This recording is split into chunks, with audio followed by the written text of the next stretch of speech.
Hey everybody, it's Lon.TV, and it's time for your weekly wrap-up, and we are in the new studio space. It still needs a lot of work, and we'll talk about that a little bit more in the video here. But I do want to thank our newest Patreon supporters. They are William Jordan, Augustin, Manaris Pena Suezo. I hope I pronounced your name right because you also have a Q&A in a little bit. I want to thank all three of you for contributing to the Patreon this week, as well as everyone who's been contributing, and of course, all of you who watch on a regular basis. All of those things contribute to making the channel what it is. We're in our new space now, which means I have more room to work, and hopefully we'll get our new person started very soon to help with more things, and the Patreon fund goes a long way towards doing that. We'll talk more about Patreon a little bit later in the video. So we looked at a bunch of stuff this week, the most popular item being the new Asus C202SA. It is a ruggedized Chromebook for education, and a lot of you asked about doing a teardown of it, taking it apart, and the good news is Asus did it for us as well as iFixit, so I'll provide links to both down below in the video description, and I'll add the Asus teardown to my YouTube playlist so you can see exactly what this is all about. Really, you can't upgrade it or anything, but you can take components out very easily, and they designed it that way for schools to be able to swap out broken components on a regular basis, especially if they buy this as a fleet computer.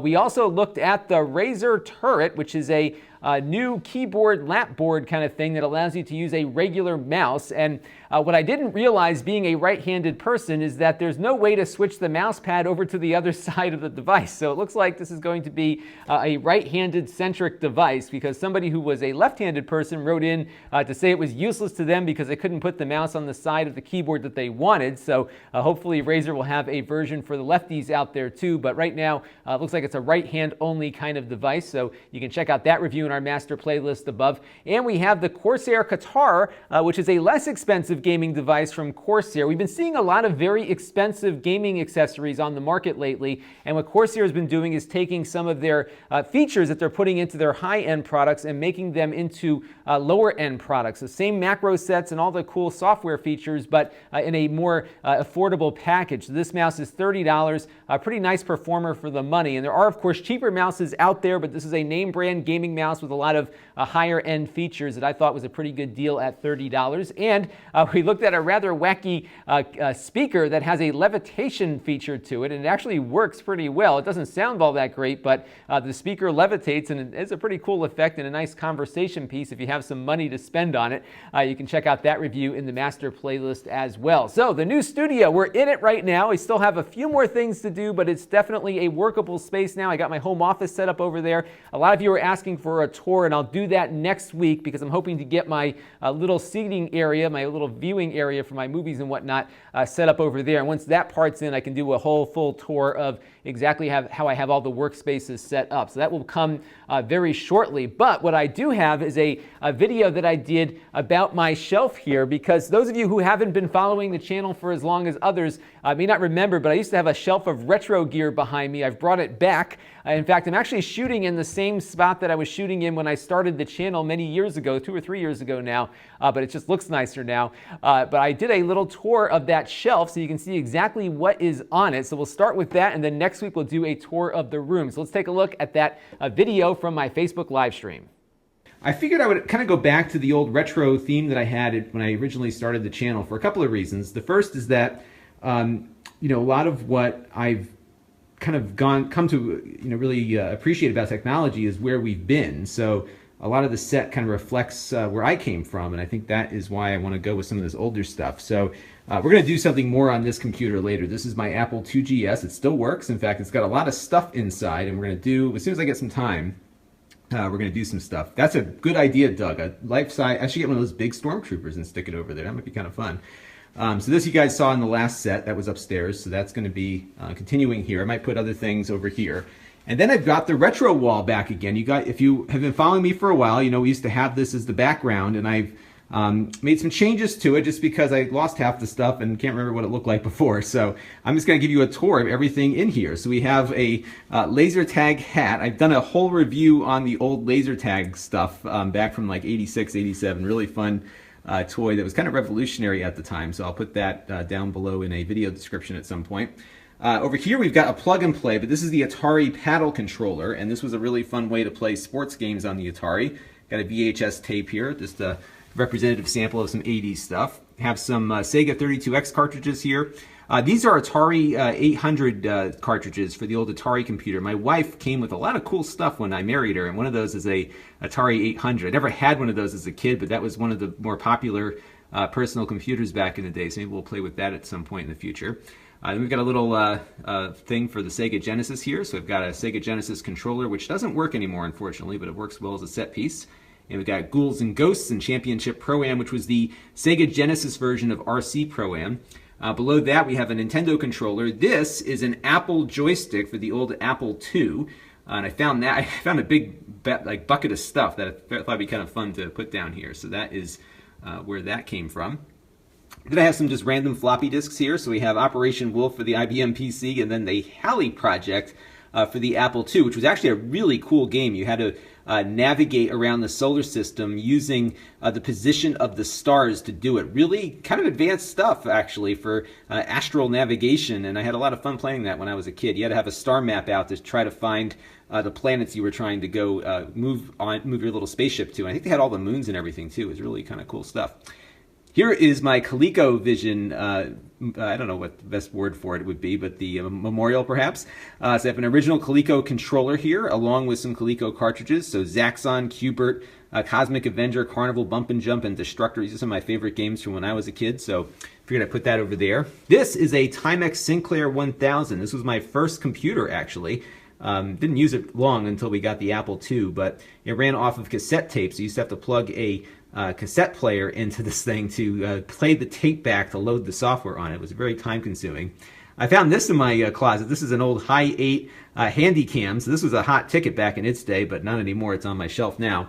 A couple of Nintendo memorials here. We got a Nintendo cartridge, one of the pack-ins from the NES, along with some Super Nintendo stuff.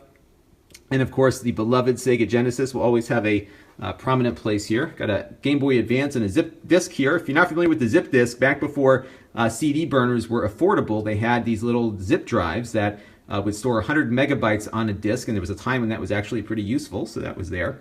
This is pretty cool. This is a Newton. This is the Newton 120, and this was a PDA, one of the first personal digital assistants to come out. I had one of these, and I still have one now. It's the one I purchased after the fact, but it still works there. This is a star sensor for a laser tag over there. I figured it looked kind of nice standing up over there.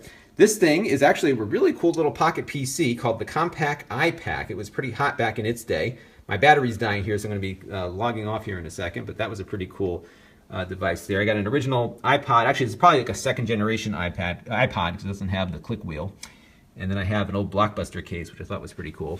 Then we've got some Atari stuff. So this is an original Atari controller. This is probably my original Atari controller. And some cartridges for the old Atari 2600. The Empire Strikes Back is a game I still play today. I played it every couple of months on an emulator. Really cool stuff. So I found that in my thing there. Then I just have a random selection of stuff here. All right, so that is some of the retro gear on the shelf. The one thing I'm going to ask you in a little bit later is what I should do with the rest of the area behind me, because it looks horrible right now. I need to add something to it, and I am not an interior decorator, so we'll have to, I need some ideas from all of you, so we'll talk about that a little bit later in the video. But I am so excited to be down here. It is really comfortable. I got my heating unit working, and my air conditioning will come on in the summer months, and it looks nice. It just feels like a nice place to work, and I'm very, very pleased with how all of it came out. So some news this week, a couple of things of interest. The first is that Amazon is doing a new thing to allow creators like me to upload to their video platform.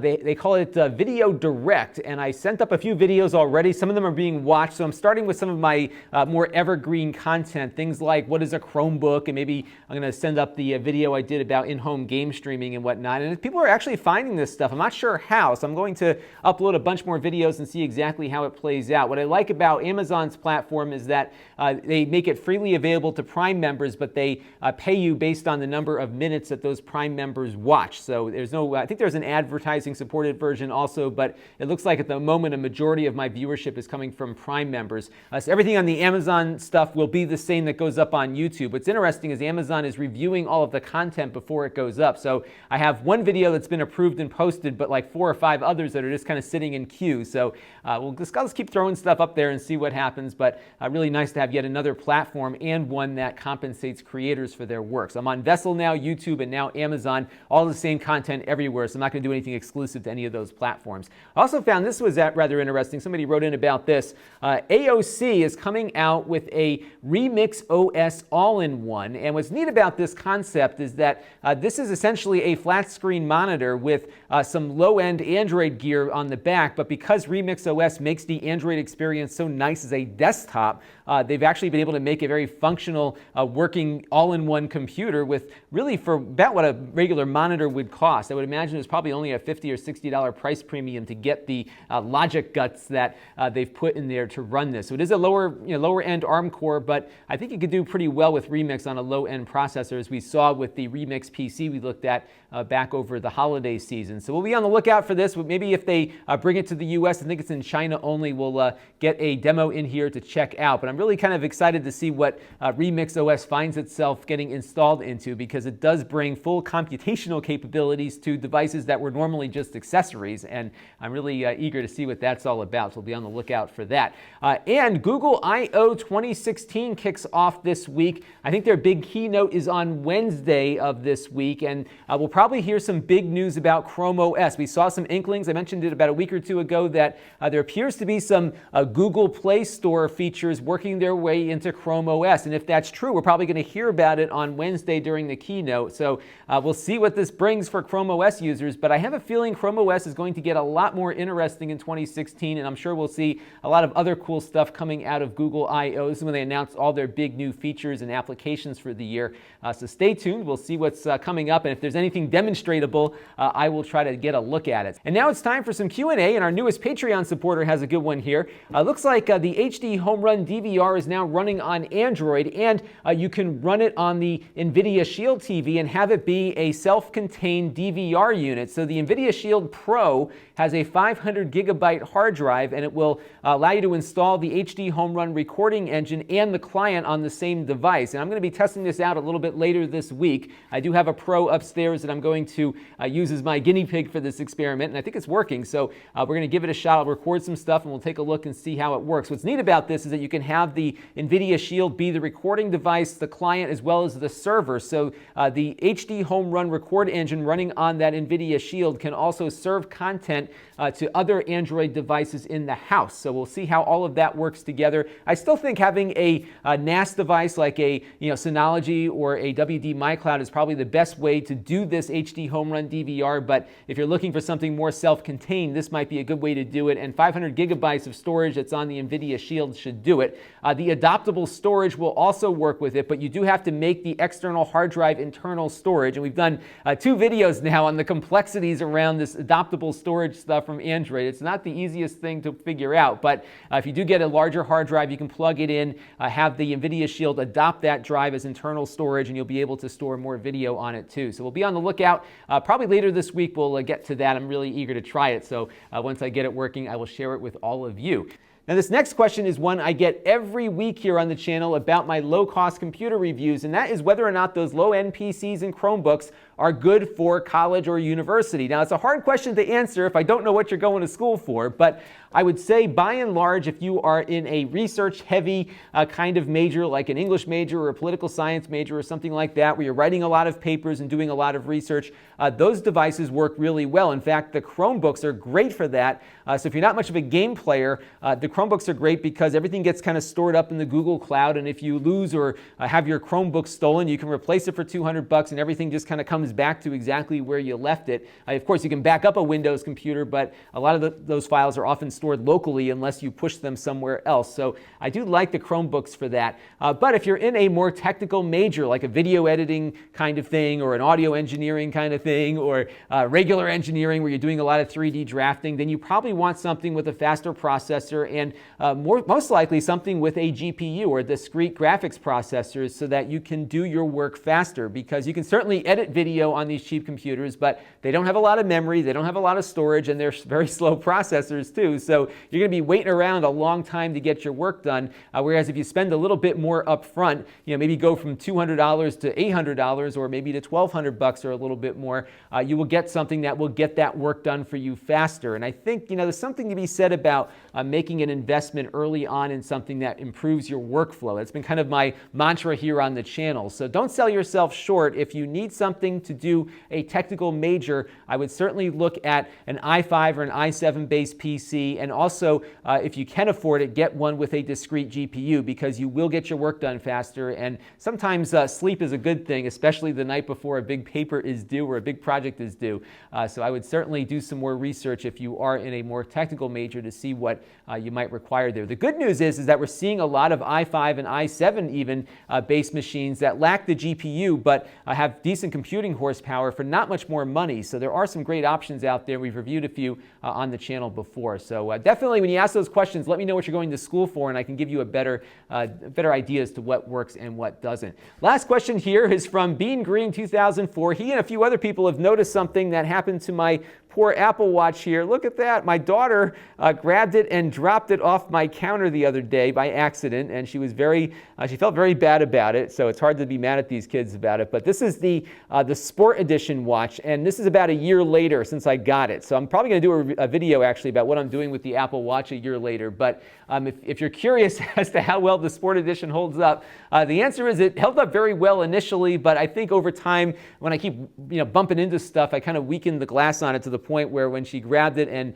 dropped it the right way on the tile floor, that kind of did it in. So it still works, but the glass is slowly chipping away from it. Apple does have a replacement policy, so I can get the watch replaced for $200. So I'm waiting to see what happens at the big developer conference to see what's coming out. I'll swap this one out for another one and get going again, because I really have become not quite addicted to the watch, but I have found it to be very useful, and for a couple of different reasons, and I'll probably cover that in a future video. And now that I have a newborn in the house and my hands are rarely free, it's nice to be able to answer calls on my watch while I'm walking around with the baby, and that has proven to be another great little use for the watch. So we'll talk more about that, but yeah, it kind of stinks to have it break like this. I think if I had the more expensive watch with the sapphire face, it probably would have held up longer, but those are the ropes when you don't spend money for the high-end stuff. Sometimes you deal with broken screens like this, but this is pretty much the same glass you'll see on the iPhone. So that is it. Q&A for you. Now, I want some advice here because I'm going to switch to my other view here. Look at that horribly ugly wall there. I got to fill up this space, and I need some advice as to what you think I should do. So what I've been thinking about doing is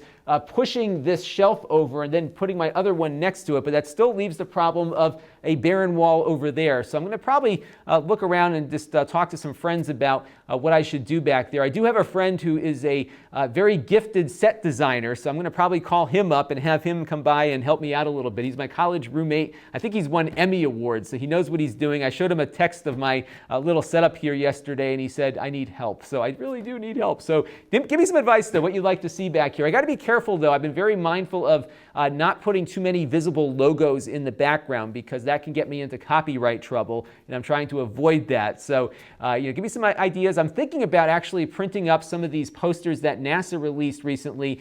Really cool, like artsy posters about exploring the solar system. I'll put a link to them down below in the description so you can see what I'm talking about. Maybe swap them out of that space or something as we're going along here. So I'm still working on everything. It's going to take a little bit of time to get up and running, but I do believe in what's called the minimally viable product. In other words, when you can get started and not futz around too much. So I spent the whole weekend kind of moving everything down here, and I said, all right, it's good enough to get started. We're going to start reviewing stuff again so I can keep working, and I'll be improving the look as we're kind of rolling along here. So stay tuned, though, and I definitely would love to hear some advice from you as to what I should do back here, because I painted everything white just because I wanted to start with a clean slate, so to speak, but I am definitely open to some ideas because it's pretty darn ugly back there, and it's driving me crazy. So let me know what you think, and we will keep working on that. So this week, I've got one thing I'm definitely going to promise you, and that is the new Chromebook 14 from Acer. And this is, I'm really excited to get this one in. This is a kind of a mid-range Chromebook, but it's made out of aluminum. It's got a nice 1080p screen. I believe it's an IPS screen also. So kind of a nicer Chromebook, but still not all that expensive.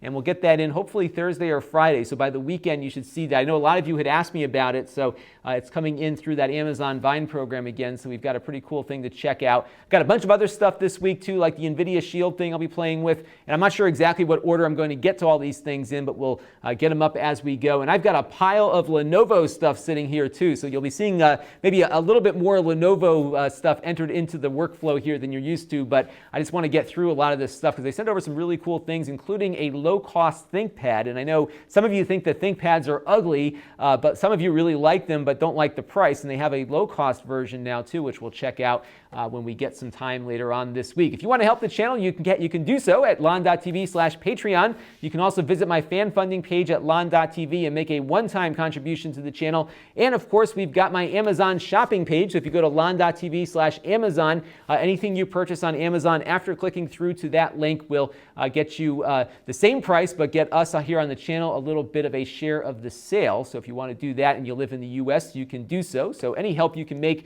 to the channel is appreciated, but your viewership is also very important, and I do appreciate everyone who watches on a weekly basis here. It's hard to build a channel from scratch, which is what we're doing, and it is built by viewers, and I really want to thank all of you once again for tuning in. And there's a bunch of different ways to connect to the channel. We've got my email list at Lon.TV/email. I'm going to do some more with this email list. I haven't done a thing with it in months, and I feel awful. So what I'm going to be doing, I think, is using the wrap-up video as a vehicle for the email. So once a week, I think I'm going to start emailing folks out because the list is growing, and I feel bad that I haven't provided any content to people who are subscribing. So if once a week is okay with you, I'm going to start that very shortly. And if it's too much, let me know, and maybe I'll set up a kind of a special alert list instead, so that you can get an email when I've got something really important to tell you versus just the weekly one. But the weekly ones will be kind of fun, and I hope you'll find them interesting.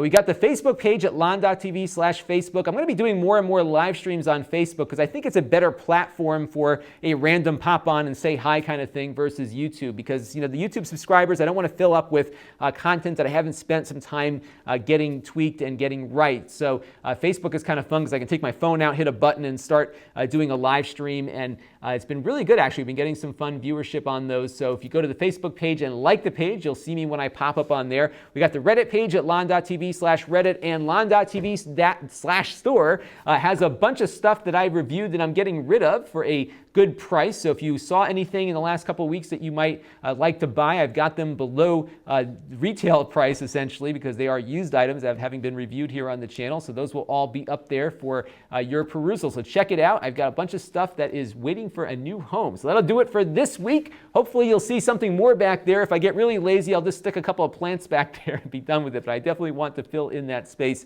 very soon. So offer some suggestions to me. This is Lon Seidman. Thanks for watching.